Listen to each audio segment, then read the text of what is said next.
Good Sunday evening to you all. Welcome back to the Bullpen Podcast, everyone. Happy Sunday, everyone. I'm your host, Adam Kunos. You can follow me on Twitter at Kunos19. Don't forget to follow the show at the Bullpen Pod on Twitter as well. Also, head over to our YouTube channel to subscribe for all things baseball and more. We are sponsored by Fanatics. Head on over to Fanatics for all your Major League Baseball gear and latest MLB apparel from jerseys, hats, shirts, accessories, desk accessories, school supplies, and more.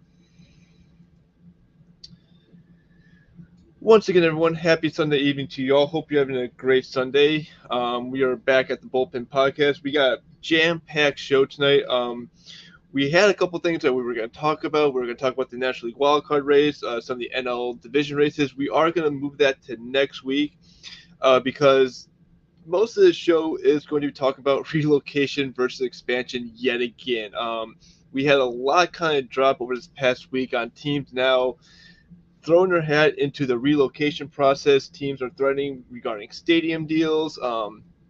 A lot of stuff going on, so we are going to cover this topic yet again. I'm also going to quote a very reliable source who did an excellent video. I'll say where you can go watch the video once we get down there. But before we get into that, we are going to start with some news that did come out of Major League Baseball this week, and that is news that Stephan Strasburgh plans to retire.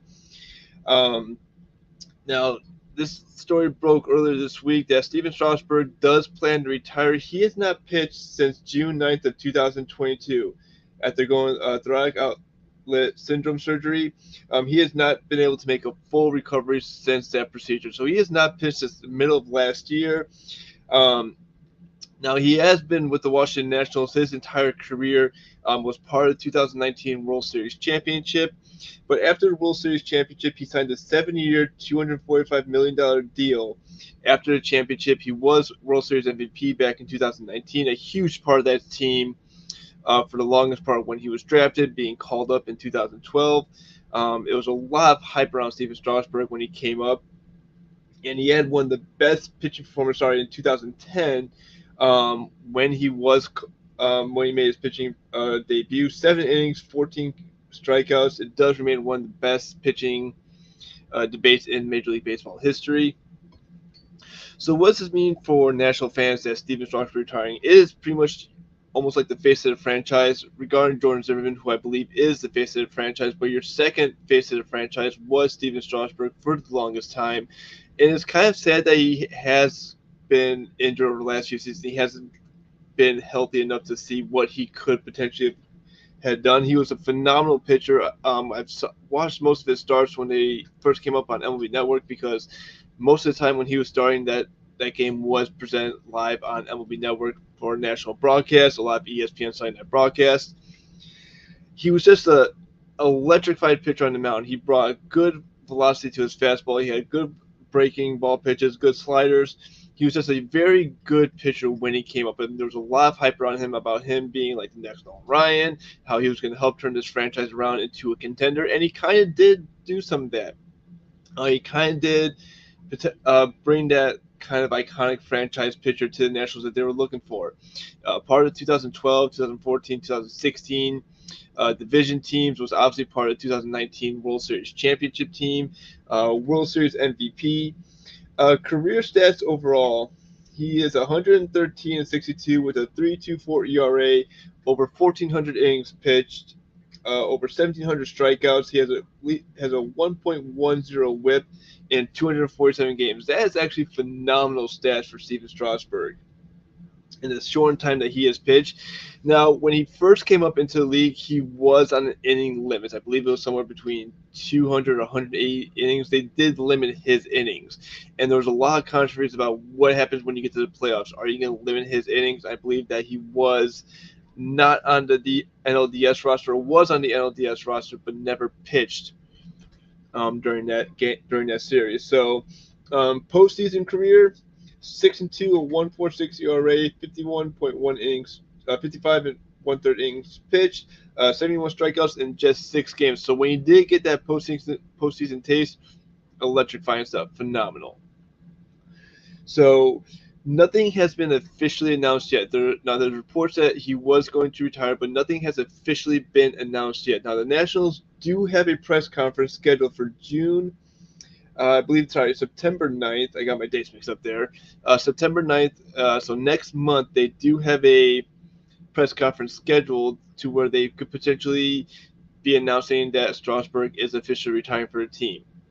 Now, if he does retire, the Nationals are still on the hook for most of his salary. So a lot of that contract money that he signed is still guaranteed, and will still be paying him out well after his retirement. But we will bring you the latest updates on the Stephan Strasburg situation when and if it becomes official. So we are waiting for that official announcement on when he does retire. All right, moving on. We're going to shift out to Los Angeles. I know they just got done dealing with the tropical storm earthquake, so if you're out in the Southern California area, we hope you got through the storm okay. We hope you are doing okay out there. But we're going to talk about the Los Angeles Angels, and they've had a shakeup of injuries over the last few days.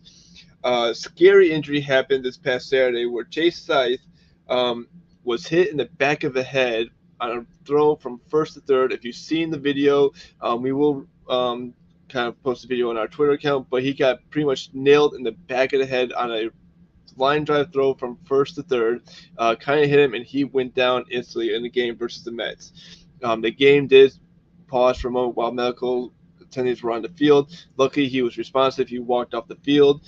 He was released for the hospital and has rejoined the Angels for today's game, so I'm glad he's doing okay, but it's just a scary situation when you see that play in replay about how fast that ball is traveling and where it hit him. Glad he's doing okay. We hope he has a speedy recovery, and we can't wait for him to return to the mound. Outfielder Mike Trout has landed himself back in the IL. He was off the IL after 38 games with a fractured left hamlet, but he is back on the IL, saying that he has been feeling some discomfort in his left hand. So he has found himself back on the IL. And Shohei Ohtani, reports came out saying that he will not pitch again in 2023 due to a UCL tear. Now, he's still DHing. He went 2 for 3, I believe, in today's game.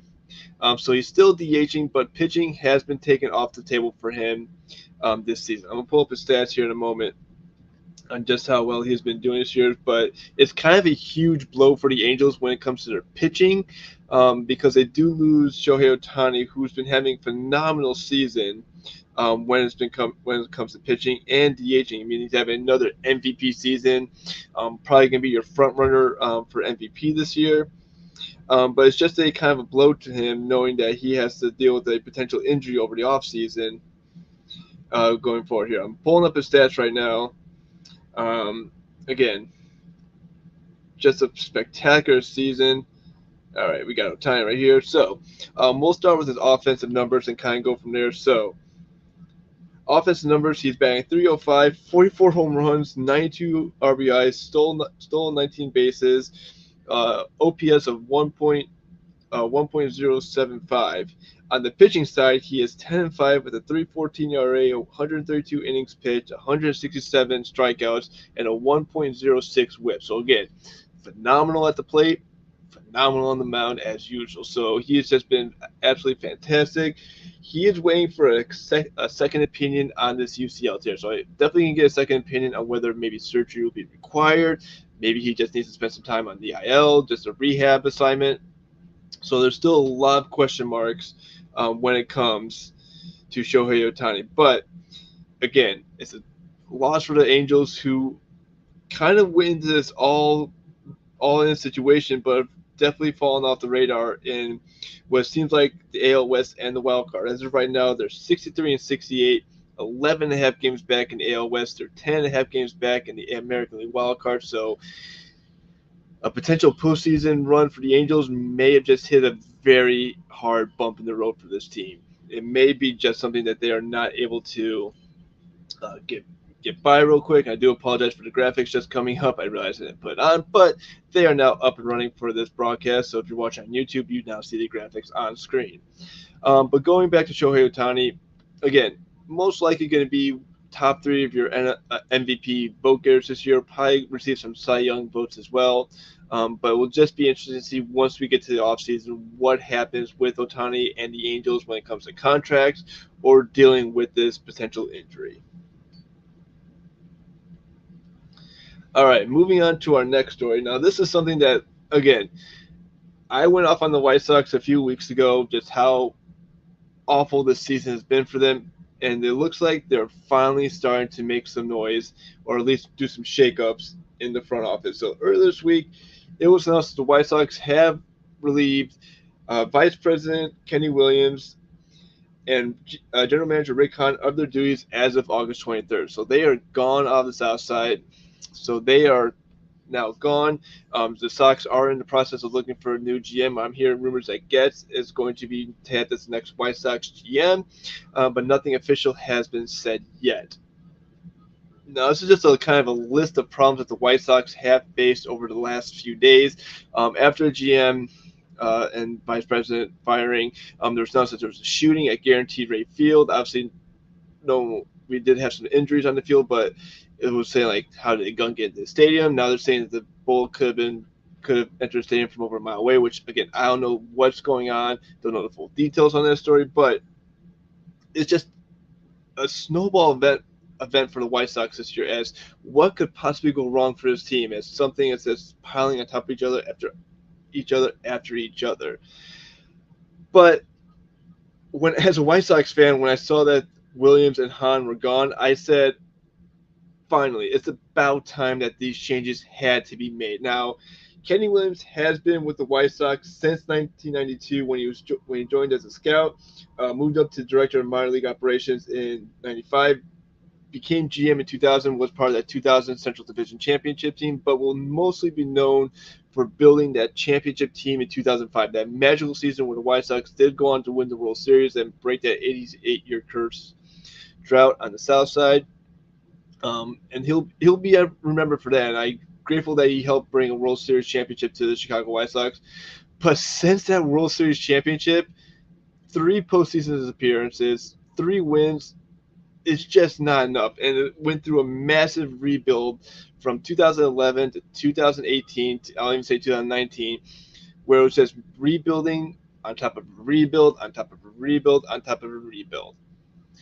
Now, Rick Hahn did take over as GM in 2016.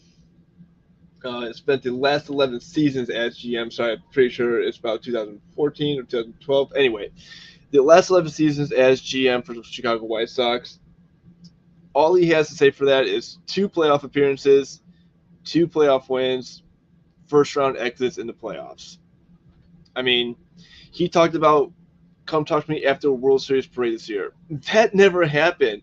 The White Sox are freaking awful this year. They sit at 52-79, 397 winning percentage, 16 games back in the American League Central, which is probably the worst division right now in baseball. They're 21.5 games back. They just split a 4-game series with Oakland where they got pretty much destroyed in the first 2 games and then went out and destroyed the Athletics in the last 2 games.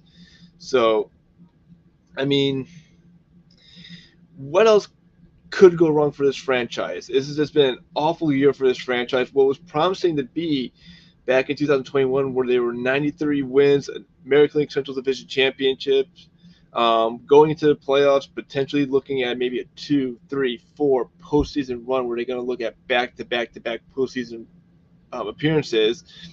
2022, 81-81. Kind of fell flat. This year, they were pretty much out of the playoffs at the end of April. They were just god-awful. That 10-game losing streak kind of really stunk them into a bad place. So now, and White Sox fans, if you go on Twitter, you know they're calling for blood. And I've called for, I'm not going to say blood, but I've called for action for the White Sox myself on something has to change. And Williams and Hahn out of the front office is the change that is needed.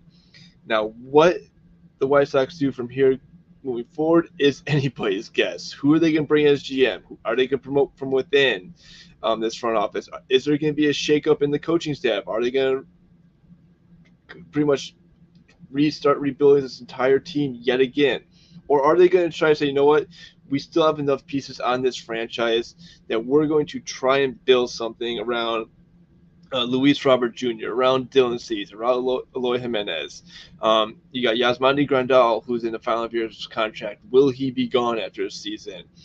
You got Andrew Benintendi, who just signed a 5-year deal. Are they going to keep him on? My guess is yes, they'll keep Benintendi on the outfield because they're in desperate need of outfield hitters, and Benintendi has been turning things around. Elvis Andrus signed a 1-year deal during spring training. Do the White Sox say, you know what, bring him back for one more season, or do they try to find another question mark at second base? Tim Anderson's a big question mark. Does he resign after this season? So there's a lot of question marks for this team going into the offseason. I don't know what's going to happen with this franchise, but I pray to God that this franchise does the right thing and kind of moves forward from the last 3 years. You know what? Say, you know what? We're going to try something different. Whether you like it or not, we're going to try to put a contender on the field. And I hope they know that the fans want a contending team on the field, because we have not seen that this year. I mean, there was a point where the White Sox started winning series after series. They were trying to crawl their way back into American League Central Division, trying to get back over 500, but then, you know what? Fell flat yet again. So we'll see what the White Sox do in the next few weeks. But trust me, as a White Sox fan, if there's something that I want to talk about on this podcast, I'm going to let you know what my true feelings about this franchise are and what exactly is going on. All right. So last week we talked about relocation versus expansion. I talked about teams that are potentially looking to relocate versus expansion. Earlier this week, as I was kind of prepping notes for the show, I saw a video by Brody Brazil. If you haven't gone onto his YouTube channel, I highly recommend going on and watching his videos they post to YouTube. They are very informative. He gives you a lot of good information, especially with Oakland and what their situation is going through. But he did a video on MLB relocation pandemic, and he called it an epidemic. He called it an epidemic because he said that it is becoming an epidemic, it is becoming a problem. I agree with him. It is starting to become a problem. Teams are now throwing the relocation threat out like it's just nothing to be concerned about. So I have 4 teams. He said he talked about 8 teams that are currently dealing with stadium issues, relocation threats, or just kind of looking for somewhere else to play. One team he mentioned, Baltimore, who's playing in Camden Yards. Their lease expires after this season. As of next year, they technically do not have a home in Baltimore at the Camden Yards. I mean, just think about that. They're having such a great season right now. They've been such a great story for Major League Baseball, but they currently do not have a home for the 2024 season, which is just freaking ridiculous. So, but they're not on my list, but we're going to start with the Chicago White Sox. Now, in the middle of all this GM front office kind of shakeup that was going on, it was reported that the White Sox are considering a relocation from their south side home to either somewhere within the city or even moving out of Chicago, and Nashville came up as one of the areas. The White Sox have been in Chicago for about almost 125 years. They have been a staple on the south side of Chicago at 35th and Shield for over 120 years. They played at Comiskey Park and then moved across the street to New Comiskey, U.S. Cellular, Guaranteed Rate Field, whatever you want to call it. But the White Sox have been a staple on the south side for the longest time. For over 120 years, they have been the south side team of Chicago. Cubs have the north side, White Sox have the south side. I think that's what makes Chicago great. You have 2 baseball teams. You can pick either one, or you can just say, you know what, I can go to both games and just enjoy baseball. But now that they're saying that, you know what, maybe we'll relocate, it made me angry as a White Sox fan, thinking that, you know, this team is considering relocation when they know they have a good fan base on Chicago, a very vocal fan base, I will say it that. But it just made me so frustrated and so mad about this. And when I showed my wife the Brody Brazil video about the White Sox potentially moving, she asked me the question, would you still cheer for the White Sox if they left Chicago for Nashville? You know what? I don't think I can. I don't think I would be able to cheer for the White Sox if they left Chicago. I mean, it would honestly break my heart if that team left Chicago. I mean, I don't think I can cheer for a team that relocates from their hometown to another city. I said probably not. I probably start becoming more of a Rays fan. I probably put the Rays at the top of my list. I'd be a Rays, be a Diamondbacks fan. I wouldn't be a White Sox fan anymore if they left Chicago because I don't think they should leave Chicago. But again, they play at Guaranteed Rate Field. That lease comes up in 2029, so they're still about 6 years away from that lease. And they're saying, you know what, they may want to do some upgrades. I think what they should have when they're building that stadium, it faces, I believe, one of the highways. I think it's either 88 or I-90. If someone can correct me on that, on which highway faces outside the U.S. Guaranteed Rate Field, they should have flipped that stadium around and had it face more the downtown Chicago area. So you had this downtown Chicago area in the outfield, not just kind of a blank area behind the outfield, which I think was a big missed opportunity when they were building that stadium. But it also reported that Jerry Reinsdorf is looking to sell the team as well. Now, he has been owner of this team since the mid-'80s. I mean, he was pushing for a new stadium. He got that new stadium, and that stadium, when open, was a concrete jungle. It has gone through many renovations. It has become, try to make it more of a fan-friendly stadium, and it has, in my opinion, become more of a fan-friendly stadium. There is a lot of fan-friendly features in that stadium, but Reinsdorf is looking to sell the team and focus more of his ownership with the Chicago Bulls. Now, he owns the White Sox. He owns the Bulls. 7 championships between the two teams. Obviously, 6 championships with the Bulls in the 90s, White Sox in 05. But I think he's looking to sell now.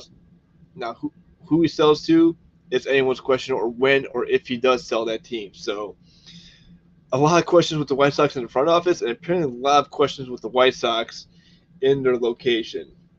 Now, another team that we've talked about is the Oakland Athletics. Now, reports came out earlier this year that they were looking to relocate out of Oakland from the Coliseum to potentially Las Vegas. And we saw the Raiders move to Las Vegas.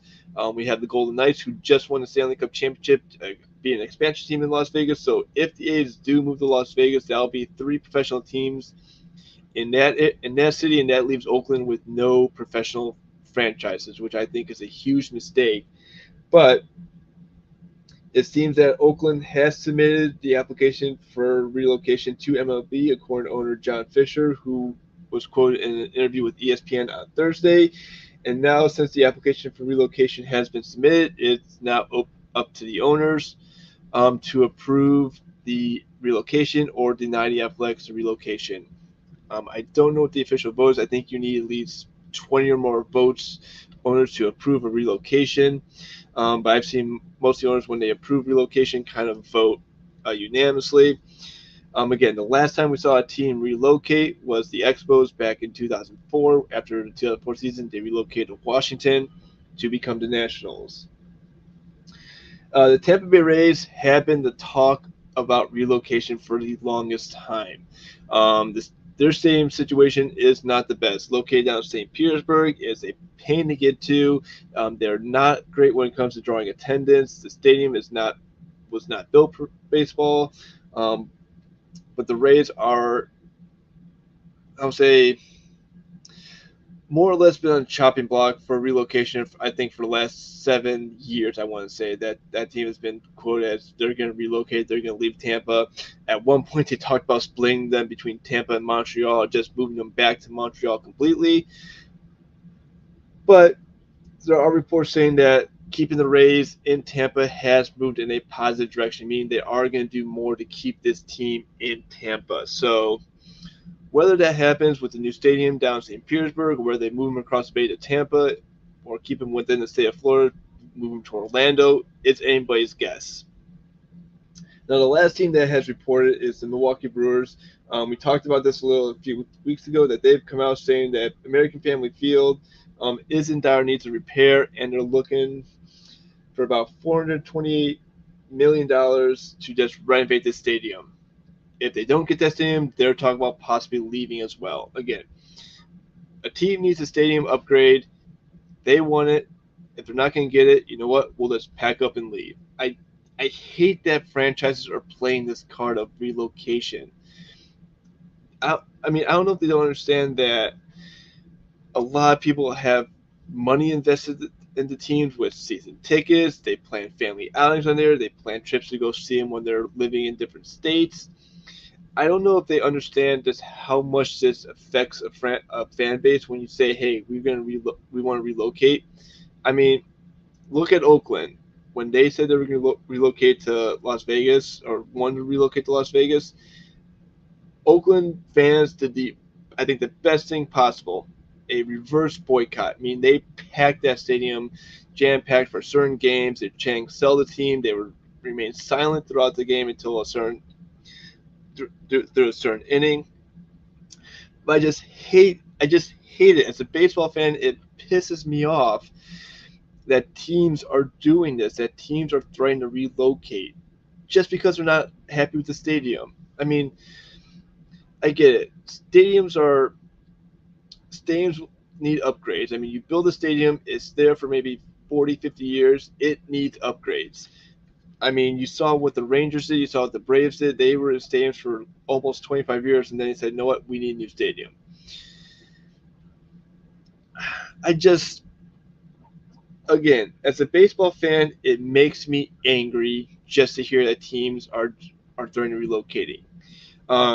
And I think Roy Brazil said it best that you don't see this across the pond with European stadiums that are built within neighborhoods. I mean, you look at some of the English Premier Soccer stadiums that are over in England. Old Trafford, I'll give you an example. I am a Manchester United fan. I would love to get to Old Trafford sometime. That stadium is a staple when it comes to Premier League soccer. And you don't see teams relocating. If they have something with the stadium, they renovate that stadium that they're playing in. Those stadiums have been there for, I would say, centuries, going on 80, 90 years, 100 years. I think North America sports teams need to take a page out of what European leagues do with their stadiums. Build them to last. Build them so they can be upgraded. Build them in an area to where it's going to be beneficial for the fans. Don't just say, you know what, we're going to put a stadium here. If we don't like it, we'll up and move in 25 years. No, that's not how it should be done. That's not how teams should look at relocation. I say if you want to do something different, expand the game. I am all for expanding the game. Portland, San Antonio, Charlotte, Nashville, uh, Montreal, those teams could use a franchise. I say put a team back in Montreal, give Nashville a team, give Portland a team, maybe also give Vegas an expansion team. But don't say, you know what, this team that's been here for 55 years, they've been a great team that year, but it's just not working. We're just going to pick them up and relocate them somewhere else. I don't like that, and I think it's a big mistake. And this is something that I'm going to talk about passionately. If if a team does relocate, we're definitely going to cover it. I'll give you my true feelings on the relocation, if it was a mistake or if it was a good thing. I will not be shy about sharing that. So stay tuned. I'm pretty sure this topic is something we're going to revisit again and again in the next few weeks.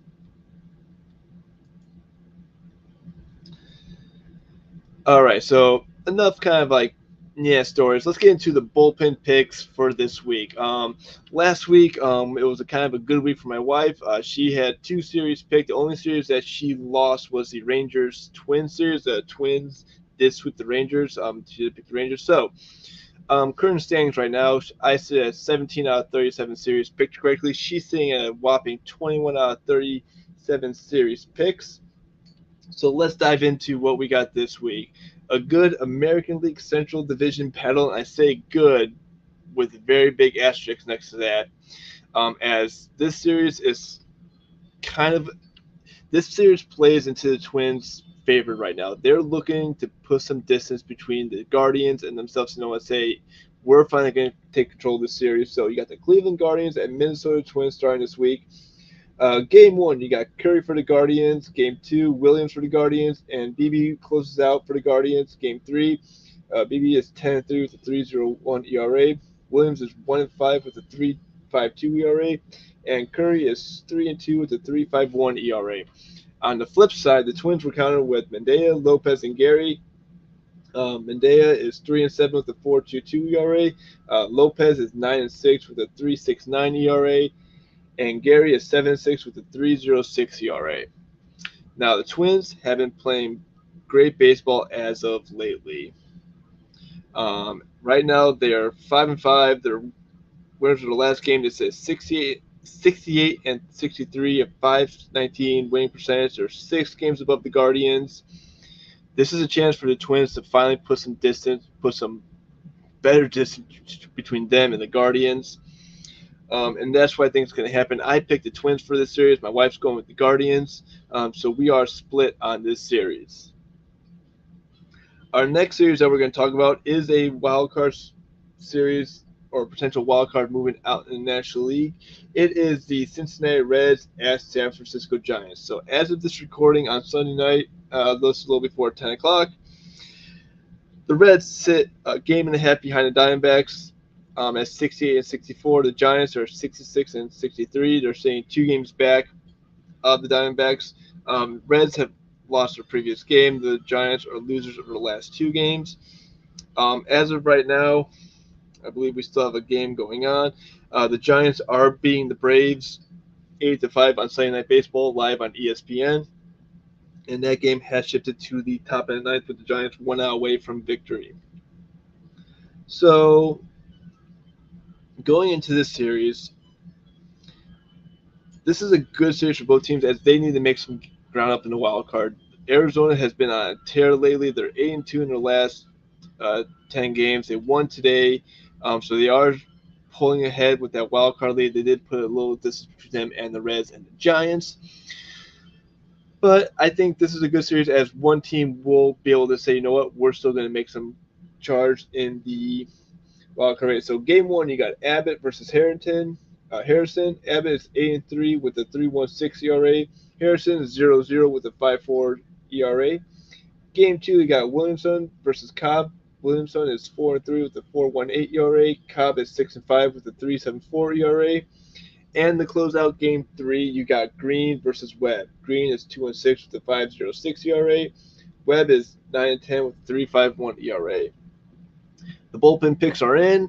I am taking the Reds in this series. I think Cincinnati will take at least 2 out of 3 from the Giants. My wife is going on the flip side. She's going with the Giants for this series to make up some ground in the National League wildcard race.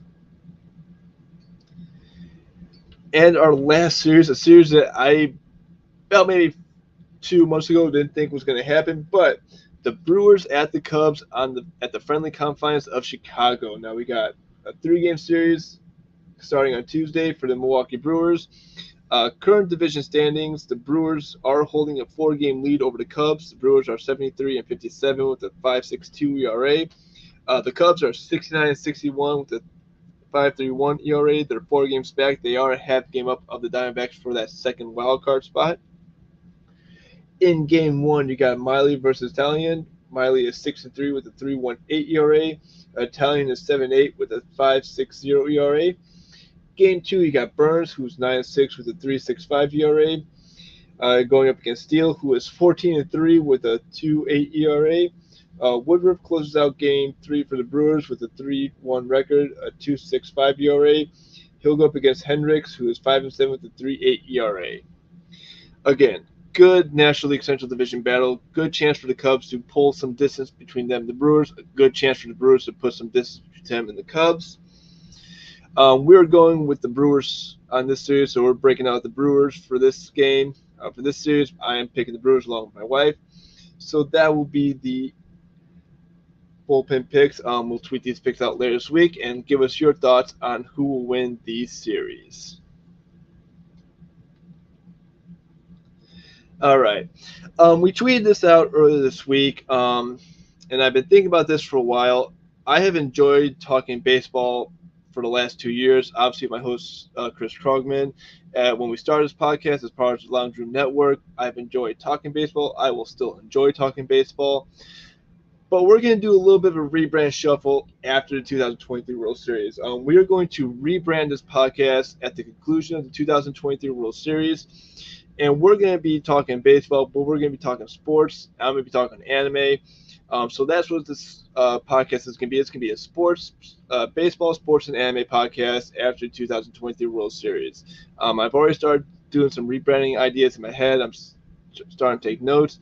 We're going to be doing a lot more with this podcast after the offseason. I want to take this podcast to the next level. I've been enjoying doing this podcast for the last 2 years. I want to continue doing this podcast, but we're going to expand what we cover here on the Bullpen Podcast. So we are going to do a brand new name for the podcast. We're going to do a brand new logo. We're going to look at doing an intro video, new music, all like the whole 9 yards with this podcast. My wife, who does a podcast as well, if you haven't had a chance to do that, do the Live, Laugh, Chat podcast, part of this network apparently. So download that wherever you get your podcast. But we're going to rebrand this podcast after the 2023 World Series. Now, how long will that take? I'm not sure. I'm not sure how long that will take to rebrand. If it causes us to go a little bit of a hiatus for a while, we shall do that. But we're going to talk National League football. I'm going to talk Chicago Bears football. I'm excited for the Bears coming up in a few weeks. Bears Packers week 1. I'm going over to a friend's house to watch the game live, so it's going to be a great time. We're going to talk National Basketball League. We're going to talk NBA, what they're going to do with their brand new in-season tournament that they're cooking up. We'll dive into a little of that. We're going to be talking some National Hockey League. The Golden Knights will open the season as defending Stanley Cup champions for the first time in franchise history, so we'll talk about how they'll fare this season. We're going to talk some Major League Soccer. We are big Orlando City fans down here in the state of Florida. You got Messi, who's playing down for Inter Miami, so we'll see what impact that he brings to Major League Soccer. We're going to talk anime. I'm going to give you some anime reviews. I'm going to talk about some of my favorite anime: Dragon Ball Z, Sailor Moon, Inuyasha, Big O, Fairy Tail, Naruto Shippuden. I'm going to talk about some of my favorite anime series. I'll do some anime reviews as well about series that I've seen from start to finish, and also cover some latest anime news. I know there's a lot of good animes that are coming out in the next few months, so I'm going to cover that as well. So there's a lot of exciting stuff happening here at the Bullpen Podcast, so stay tuned for that. We will be tweeting out some more information once we get closer to this rebrand date and get an official date. We'll do kind of a re-intro video where I'll give you a little bit of update of what I'm doing. So stay tuned for more on that. All right, ladies and gentlemen, thank you very much for tuning into this show. Thank you very much for downloading the show. Don't forget to download this podcast wherever you get your podcast, on Apple, Spotify, Google, Amazon, and more. Thank you guys very much. I will see you next Sunday. Have a great night, everyone.